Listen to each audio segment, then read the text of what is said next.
বন্ধুরা, আজকে আমরা ভগ্নাংশ নিয়ে আলোচনা করব। এটা আমাদের খুবই গুরুত্বপূর্ণ একটা বিষয়। তো ভগ্নাংশ কি সেটা আমাদেরকে আগে জানতে হবে। প্রথমে প্রশ্ন দিয়েছি ভগ্নাংশ কাকে বলে। ভগ্নাংশ এটা আমাদের শুধুমাত্র তৃতীয় শ্রেণীর জন্য না, পরবর্তী ক্লাসের জন্য আমাদের কাজে আসবে, তাই না? তো আমরা খুব মন দিয়ে ক্লাসটা খেয়াল করবো, কেউ অন্যদিকে তাকাবা না, কেউ অন্যদিকে খেয়ালও করবা না। ওকে, প্রথমত আগে জানি ভগ্নাংশ কাকে বলে। বলি তো আমরা সহজ যেটা সেটা আমরা শেখার চেষ্টা করব। কি? লব হর বিশিষ্ট গাণিতিক রাশিকে ভগ্নাংশ বলে। আচ্ছা, আমি ক্লাসে মুখস্থ করাবো। কি বলো তো আমার সাথে যদি মুখে বলো, লব, বলো লব হর বিশিষ্ট ও হর বিশিষ্ট গাণিতিক রাশিকে ভগ্নাংশ বলে। বলো, আবার বলো, লব হর বিশিষ্ট গাণিতিক রাশিকে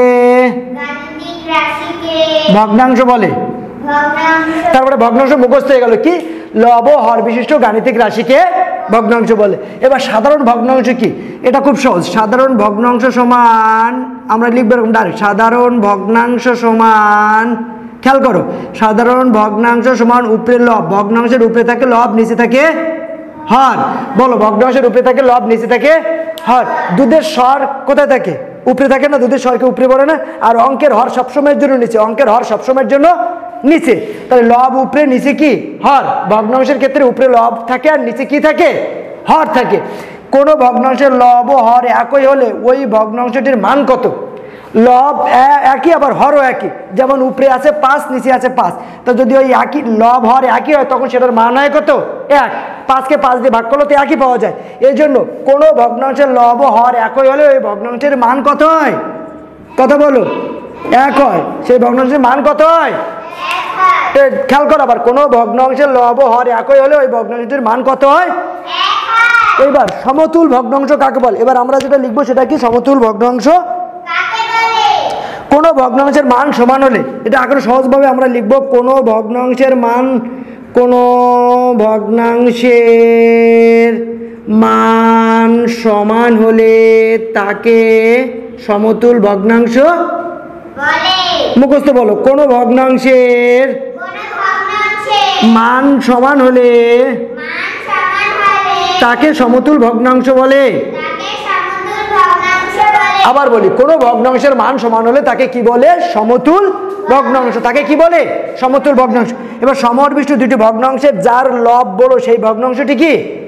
বড়। সমহর বিশিষ্ট, সমহর বলতে কি? সমহর মানে সমান হর, দুইটার হর একই থাকবে, সমান থাকবে। তো সমহর বিশিষ্ট দুটি ভগ্নাংশের যার লব বড় সেই ভগ্নাংশটি কি? বড়। সেই ভগ্নাংশটি কি? আবার খেয়াল করো, সমহর বিশিষ্ট ভগ্নাংশের ক্ষেত্রে দুইটা ভগ্নাংশ, দুইটার হর সমান। তো দুইটা সমহরবিষ্ট ভগ্নাংশের মধ্যে যার লব বড়, যে ভগ্নাংশটি লব বড় সেই ভগ্নাংশটি কি? বড়। সেই ভগ্নাংশটি কি? কোন ভগ্নাংশের লব ও হরকে একই সংখ্যা দিয়ে গুণ করলে কোন ভগ্নাংশ পাওয়া যায়? সমতুল ভগ্নাংশ পাওয়া। কোন ভগ্নাংশ পাওয়া যায়? সমতুল ভগ্নাংশ পাওয়া। আবার বলি, কোন ভগ্নাংশের লব ও হরকে একই সংখ্যা দিয়ে গুণ করলে কোন ভগ্নাংশ পাওয়া যায়? সমতুল ভগ্নাংশ। এবার একটি ভগ্নাংশের হরের সাথে অপর ভগ্নাংশের লবের গুণফল একই হলে সেই ভগ্নাংশটি কি? সমতুল ভগ্নাংশ। সেই ভগ্নাংশটি কি? সমতুল ভগ্নাংশ। আবার একটু ক্লিয়ার করি, এটা কোন ভগ্নাংশের হরের সাথে অপর ভগ্নাংশের লবের, হরের সাথে লবের কোনা গুণ করে দিলাম, গুণ করে গুণফল যদি একই হয় তাহলে সেই ভগ্নাংশটি কি?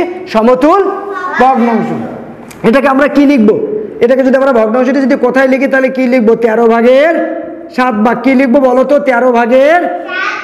এটাকে যদি আমরা কোথায় লিখি তাহলে আমরা কি লিখবো? 13/7।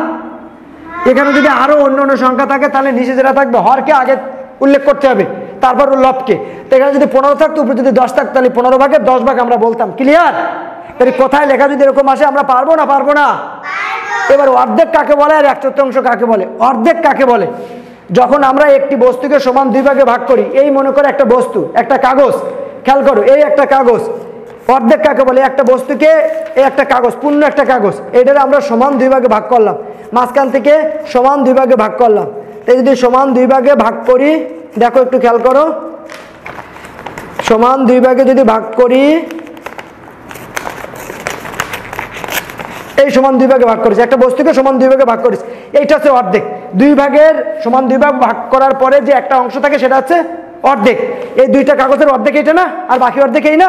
তাহলে যখন একটি বস্তুকে সমান 2 ভাগে ভাগ করি, এর প্রত্যেক অংশকে অর্ধেক বলে। প্রত্যেক অংশকে কি বলে? এইবার এইটাকে যদি আবার সমান ভাগে ভাগ করি তাহলে আমরা কি পাবো দেখো, 1/4। যখন একটি বস্তুকে সমান 4 ভাগে ভাগ করা হয়, সমান কয় ভাগে ভাগ করা হয়? যখন একটি বস্তুকে সমান 4 ভাগে, দেখো 1 ভাগ 2 ভাগ 3 ভাগ 4 ভাগ, সমান 4 ভাগ ভাগ করে এর এই একটা অংশকে, এই 4 ভাগের একটা অংশকে আমরা 1/4 বা 4 ভাগের 1 ভাগ বলি।